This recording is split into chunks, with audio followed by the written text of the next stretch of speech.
Welcome to Health and Veritas. I'm Harlan Krumholtz. And I'm Howie Foreman. We're physicians and professors at Yale University, and we're trying to get closer to the truth about health and healthcare.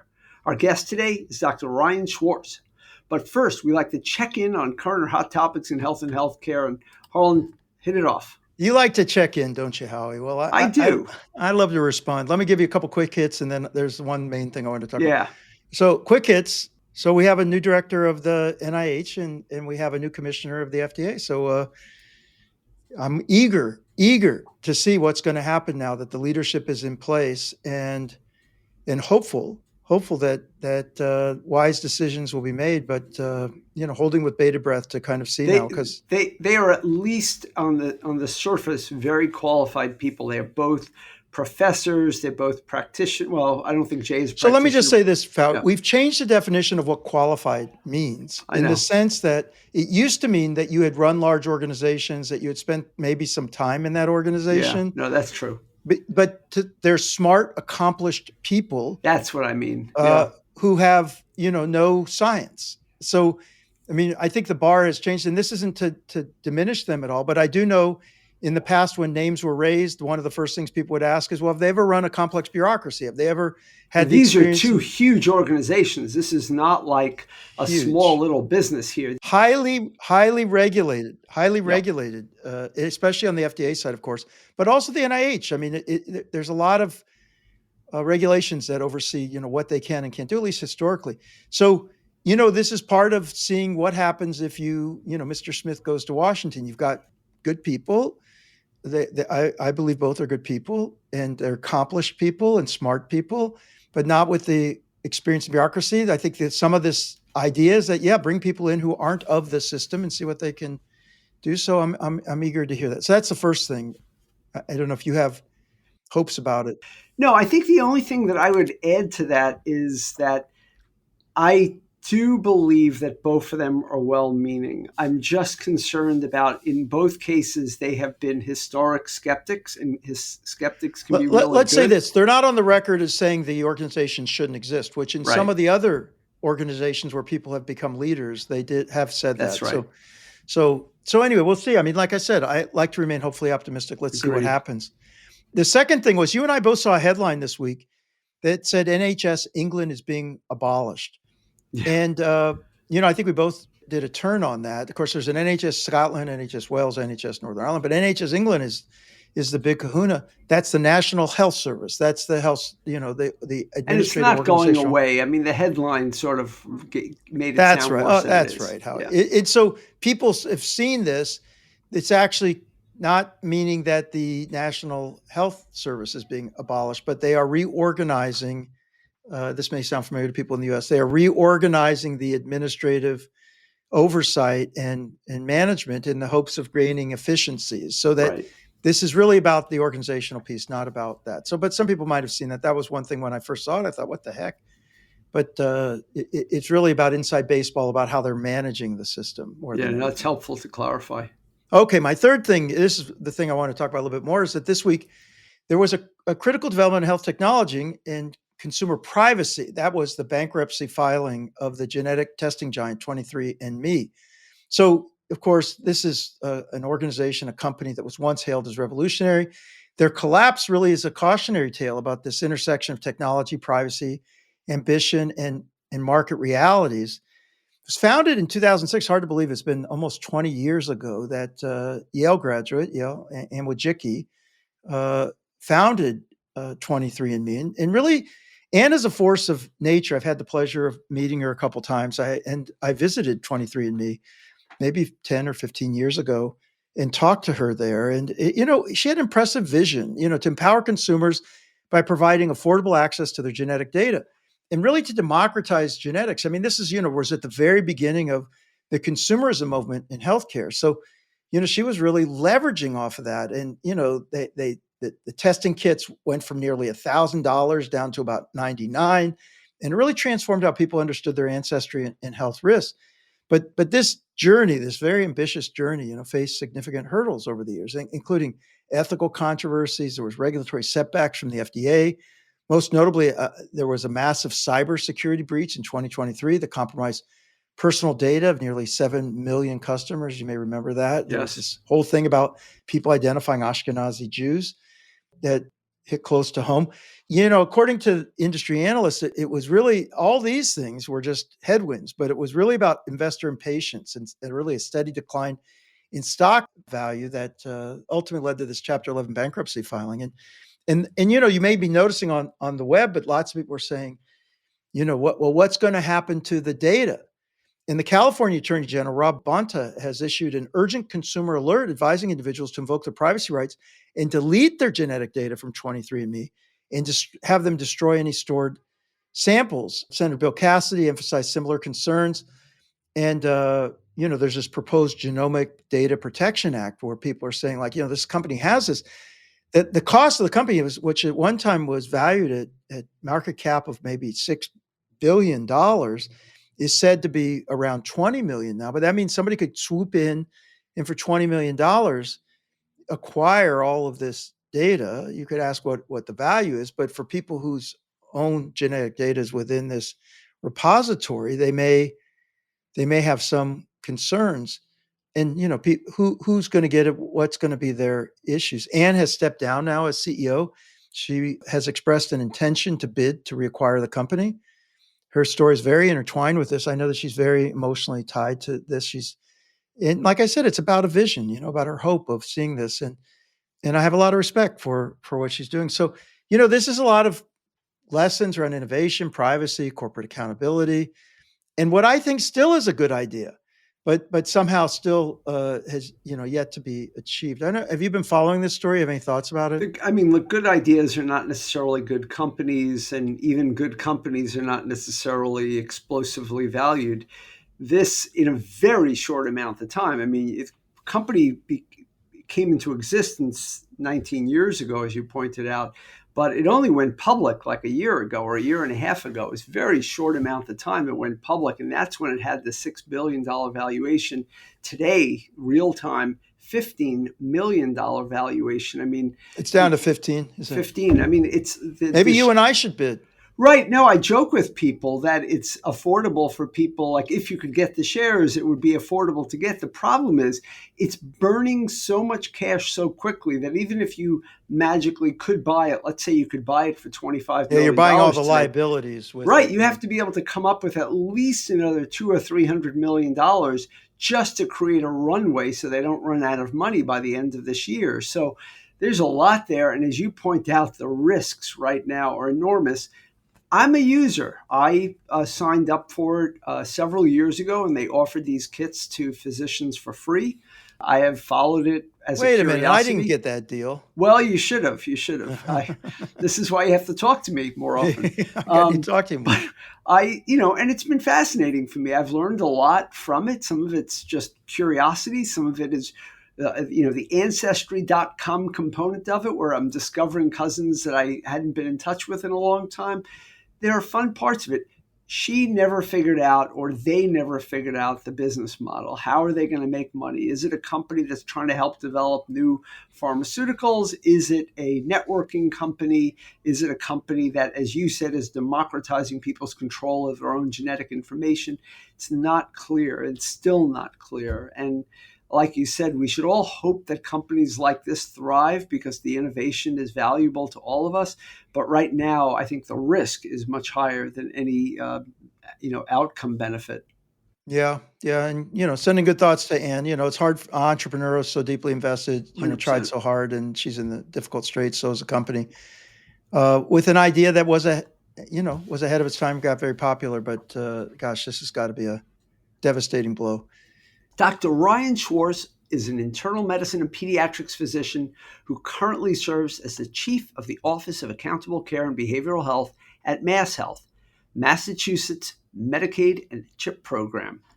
He has also held other leadership roles at MassHealth, including chief of the Office of Payment and Care Delivery Innovation, senior director of Delivery System Policy, clinical lead of the COVID-19 Response Command Center, and the director of policy for accountable care. Previously, he was a founding member and chief operations officer at Possible, a nonprofit healthcare public-private partnership with Nepal's Ministry of Health and Population that provides integrated healthcare services for over 200,000 patients per year. He has served as a technical advisor to the Global Financing Facility and World Bank and is a faculty member at Harvard Medical School and Ariadne Labs Joint Center for Health Systems Innovation between Brigham and Women's Hospital and Harvard Chan School of Public Health. Dr. Schwarz received his MD and MBA from Yale in 2011. It is during that time that I got to know him well before completing an internal medicine and pediatrics residency at the Brigham and Women's Hospital and Boston Children's Hospital. So first of all, I want to welcome you to the podcast. It's really great to have you here. And I wanted to start off by asking you, what is your current perception of the primary care field writ large? Because I hear people talking about how we have a shortage of primary care physicians. There are other people that will say we have a shortage of primary care providers. I've now just learned from reading one of your pieces that actually the number of primary care mid-level professionals, not physicians, is actually declining now. Where do we stand in the workforce? Thanks, Howie. Thanks, Harlan. It's a pleasure to join you both today. I appreciate it. Effective public health systems run off of effective primary care systems. And when we look at health outcomes anywhere in the world, the countries that have the best health outcomes also directly correlate to the best, most high quality, most accessible primary care systems. Unfortunately, the United States is a laggard in that situation. Over decades, the United States has consistently underinvested in primary care systems relative to many of our peer countries. When we look at the United States currently, and certainly here in Massachusetts, and I believe I can speak for the Connecticut statistics as well, where you guys are, we have seen year on year increasing difficulty in residents throughout the Commonwealth, throughout the country, having access to primary care. What does that look like nationally? Nationally, in 2022, 31% of adults and 13% of our kiddos didn't have a routine source of primary care. Wow. And that was up from 24% of adults and 9% of kids in 2012. So one decade before, 7% on adults, 4% increase on kids. Here in Massachusetts, we did a survey in 2023. 41% of respondents throughout the Commonwealth reported difficulties accessing primary care. This has increasingly gotten worse and worse. What? Just say that again, Ryan. What percent? 41%. 41% have trouble accessing primary care. Yeah, we have I would say statewide, Harlan, a primary care dire shortage. And, others before me who are much smarter have said primary care is in crisis across the country and certainly here in the Northeast. And that is for a multitude of reasons, which we can talk more about. But we have a shortage of primary care providers, and we have increasingly created primary care as a career that is unsustainable, is not viable, and has led to dramatic burnout across the workforce, leading to people who are in primary care, who joined the primary care field to serve, who don't find it to be a sustainable career and are either cutting down their clinical time or leaving year on year. And that's a nationwide as well as a Northeastern trend. To put a couple more specific points on this, one of the key drivers of this is ultimately underinvestment. And when we look at OECD peer countries that have better health outcomes, longer lifespan, whether you look at high blood pressure, diabetes, other health outcomes, other countries that consistently outrank us in those types of measures, we see that they also invest dramatically more in their primary care systems than the United States does. Some of those countries invest 10 to 15% of their overall healthcare dollar in primary care systems. In the United States in 2022, that number hovers around or a little below 5%. So 2 to 3x difference between the United States investment in primary care and some of our peer countries who are significantly outpacing us in terms of their health outcomes. In Massachusetts, in 2024, we were about 6.4% in primary care. We've edged that number up slightly, but it continues to be a significant underinvestment in primary care. And we know that we see this also in our health outcomes here in the United States, consistently year on year getting worse, and access to primary care consistently year on year getting worse. More to the point, a recent study looked at what does it look like to be a primary care provider in 2025. Actually, I believe the study came out last year, but they looked at the number of hours a primary care provider would need to work in a given week to effectively take care of the members that were in their panel. So if they were to, appropriately do all of the types of screening, vaccinations, routine physicals, as well as follow-up care, what would that take? The number that this study came out with was 26.7 hours per day. 26.7 hours per day to affect. Let me just do a fact check. I think that's more than the number of hours, and I just want to check on that. Most days. More research is probably needed, Harlan, but I think that's a fair assessment. That's crazy. That's crazy. 27 hours to get all the work done. And I think that really underscores in a very salient way, what does it feel like to be a primary care provider? And we look at the workforce, we shouldn't be all that confused that it is very difficult to encourage and recruit more providers to come into primary care, as well as to sustain those providers who are already in primary care to continue working. And so what all of this really leads to is that we really need to start fundamentally thinking about the primary care system in a different way if we hope to start to change these trends. And happy to talk more about that, Howie. But that's a great start. So let me ask you this, Ryan. First of all, it's such a pleasure to have you on the program. For people listening, I mean, here's someone who's really dedicated to transforming primary care through these, value-based models and thinking differently about the work and really drawing on what, as far as I can read, and we're just meeting, but your extensive experience building innovative healthcare solutions domestically and with possible, when the company you founded globally. And it's really, Massachusetts lucky to have you as someone who's thinking about this. But I just want to know if you're thinking radically enough, because here's what's on my mind about primary care. And my background in this is, when I was in college, I spent a semester in North Carolina where they had an Office of Rural Health Services, and they had a real shortage of primary care throughout the state in the rural areas.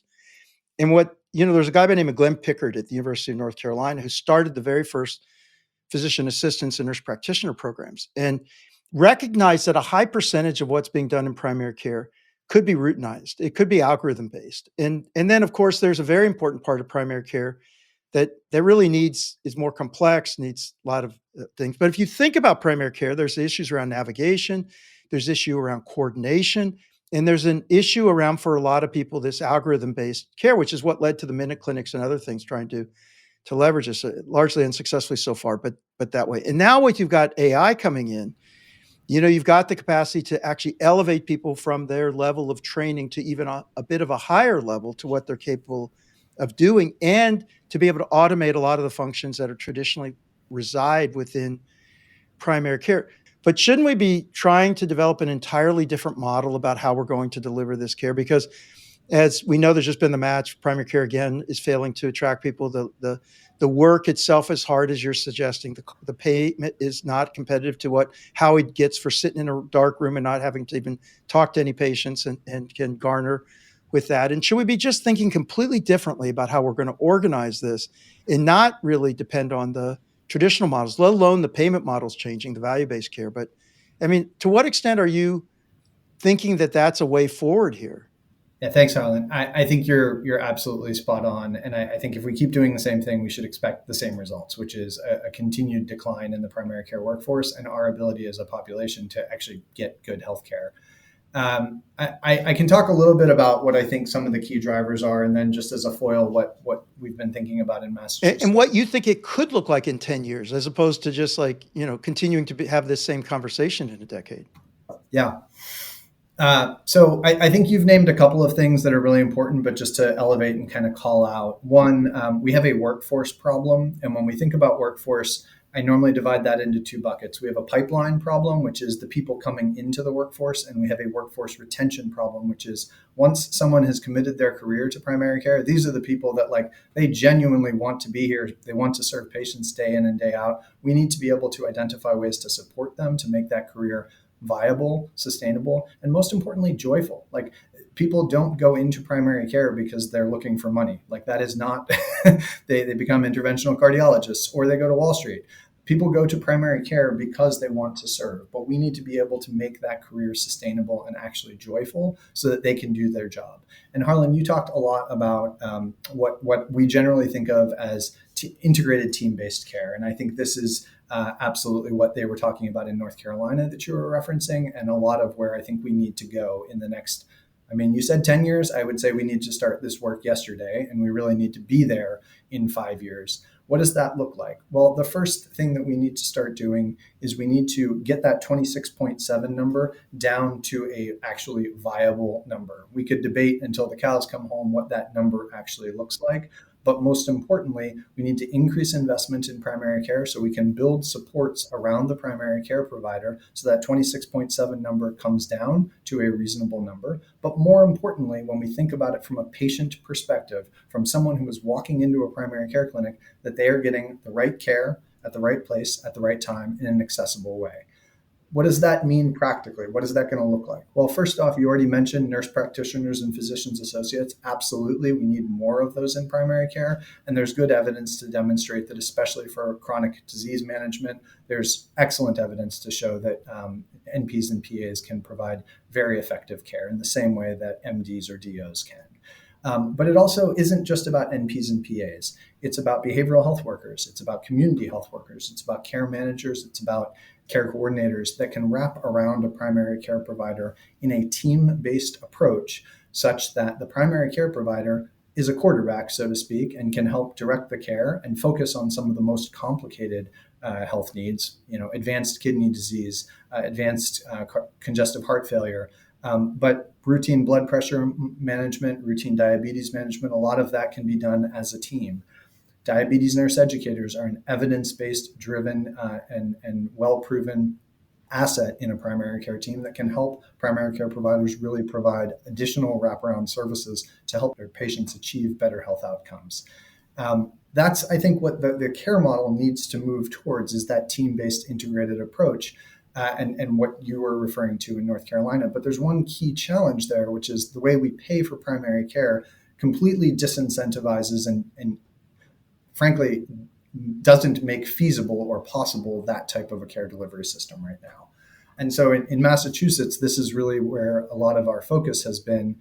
In 2022, we capitated primary care. And what does that mean? So as of about 2 years ago now, for any person who receives Medicaid services and has primary care, the primary care provider is no longer paid a fee-for-service visit. In other words, if Ryan walks in to see his primary care provider, that provider gets $50. We've done away with that. We now pay primary care providers across the state a per member per month capitation rate. So we pay them, say, $50 a month for every person who is attributed to their practice, regardless of whether that person ever walks into the clinic or even walks into the clinic that year. And they get a consistent and reliable revenue stream that is not attached to the visit or who does that visit. Every month, they're getting a big check for all of the patients that they are responsible for taking care of. And that money goes to the practice, and the practice, the CEO, the practice administrator, and the providers can decide, how do we use this money to take care of the population of patients that we need to take care of?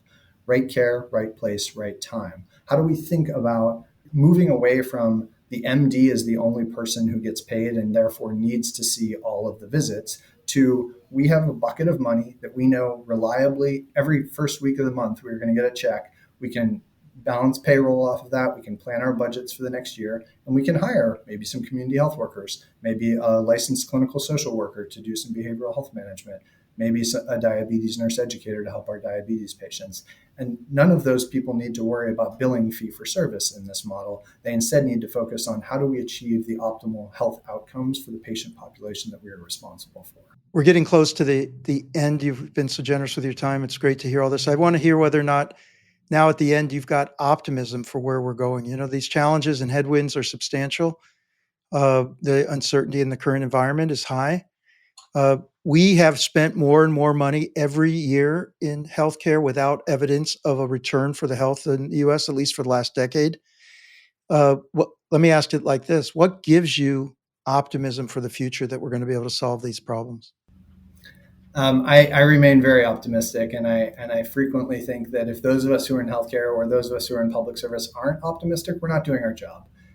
We have the good fortune and the good privilege to be able to be in these roles and to be able to serve. And that with that comes an enormous accountability and responsibility that we have to remain optimistic, and we have to keep pushing ourselves to, Harlan, to your points earlier, start thinking differently about what's not working so that tomorrow hopefully can be better. And you're right, there's a lot of reason for self-doubt. There's a lot of reason for us to be very skeptical and cynical about the current system as it works.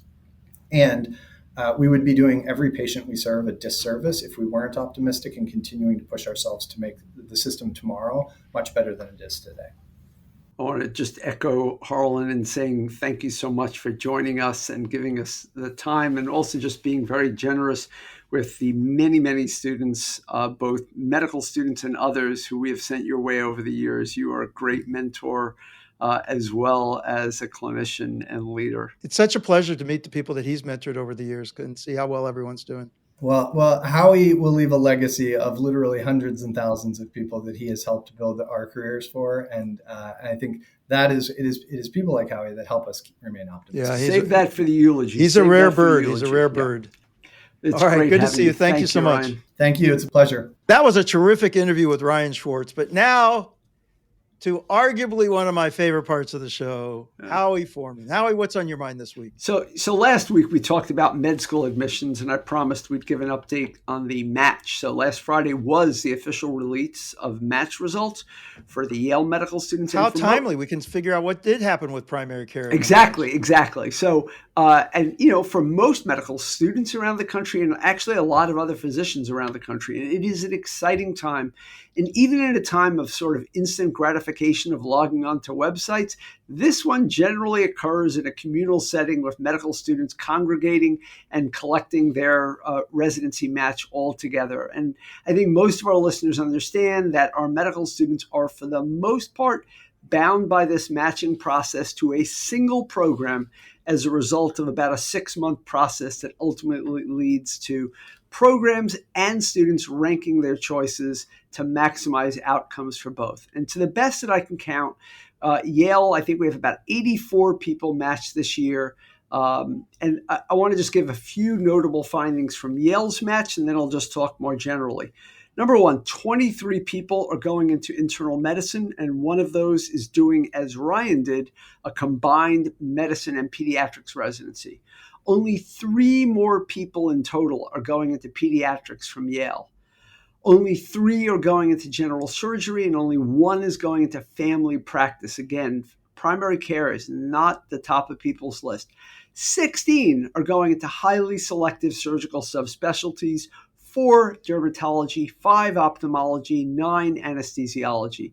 And this is consistent with national trends. And I'm going to give a hat tip. The pediatrics is interesting too, because that also means those are people who aren't going into pediatric specialties too. It's not just the primary care; it's the pathway in, right? And that's right. It's the feedstock, absolutely. And I want to just go through a few more things, and then we can just talk about this.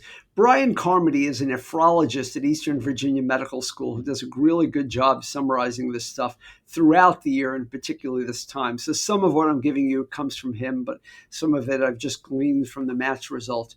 Emergency medicine went from being one of the most competitive residencies pre-COVID to seeing an absolute collapse in 2023, and it has recovered somewhat, but it is far from recovered. Pediatrics, as you just mentioned, has become less and less competitive over time, and there is reason to believe the trend's going to continue, and Brian explains why that's the case. Family medicine had the most unfilled residency spots in the country as a percent of spots available. Dermatology remains one of the most competitive specialties. And in the same vein, ENT, neurosurgery, orthopedics, plastic surgery, highly, highly competitive, and that seems not to be changing. Graduates of osteopathic medical schools are doing better and better in the match, even as they are one of the fastest growing components of the match, along with international medical graduates who are non-U.S. citizens. Now, I want to emphasize there's very little that is truly surprising here. The most competitive applicants, and I'm putting competitive in scare quotes or whatever you want to do, are disproportionately chasing the most lucrative fields and mostly avoiding fields like pediatrics and family medicine. And while Dr. Schwarz gives us some hope for primary care and the future of our front line, I'm really cautious about what medical students are doing because they seem to be marching to the beat of different drummers. I thought it was interesting to me. First of all, thank you, Howie. That's a great summary. He has this figure where he's really kind of showing two axes and identifying the most, I think, competitive schools in the country, right? And I'm not going to say better or worse, but just to say medical schools that have been historically understood as the leaders in Right. biomedical science and medicine traditionally. Yale would be like one of those. And Right. looking at where are those people matching? And it's just what you're saying reflects exactly what you're saying about Yale, which is they're being drawn to dermatology and surgical subspecialties and Anesthesiology. and so forth. And of course, these could be a combination. If you looked at the combination of where do you maximize income and minimize our commitment, that's where those people are tacking to. Right. And so, if we want to attract people broadly, Howie, I think we need to restructure the reward system within 100%. medicine. 100%. Why should the people on those front lines be the ones making the least and yet sacrificing the most? So, this is maybe, the economists would tell us, of course you're going to expect this, but it's really interesting that these schools, that are the ones, I think in particular, he didn't contrast it with some of the others, but you can only guess if that's what these schools look 100%. like. There's some balancing from the other schools. No question. And the osteopathic schools are the other side of the coin. I mean, not that they're inferior to medical schools, but they tend to be less competitive than the most elite medical schools, and they're making very different choices. Yeah. Very interesting. Very interesting. Thank you, Howie. We'll put a link so people want to see more from Brian in this report. They can go there.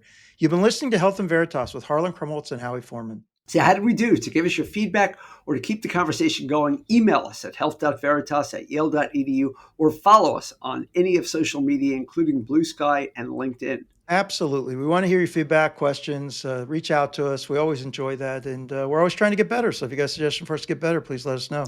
Please do. And if you have questions about the MBA for Executives program at the Yale School of Management, reach out via email for more information or check out our website at som.yale.edu/EMBA.